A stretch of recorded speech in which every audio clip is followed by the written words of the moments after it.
Hello everybody, hope you're all doing fine. I am back with yet another video on Quick Guide. Today in this video I'm gonna guide you through how to change your email on your EA account.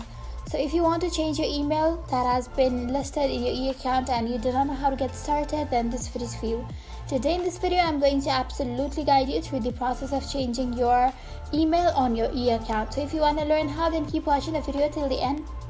And do not forget to subscribe to our channel by hitting the subscribe button. Also press on the notification bell icon so that you'll never miss another update from us.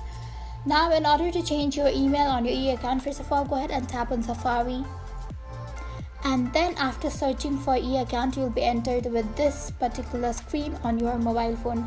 Now what you have to do is go ahead and tap on that little logo profile which is in the top.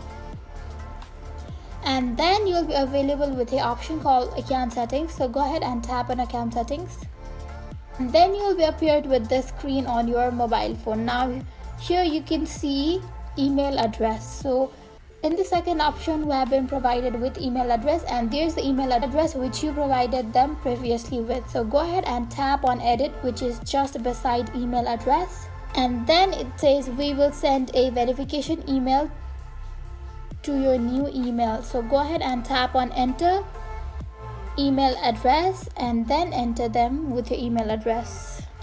Now go ahead and tap on continue.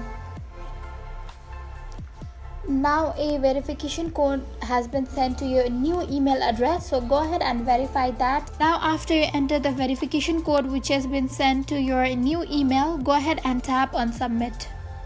And then there you go. As you can see here, my email has already been changed into another. So that's how we do it. That's how we can easily change our email on EA account. I hope you found the video to be helpful. If you did, go and give us a thumbs up. Comment down below in the comment section if you have a comment or a feedback for us. I'll soon be back with more tutorial like this. Goodbye till then.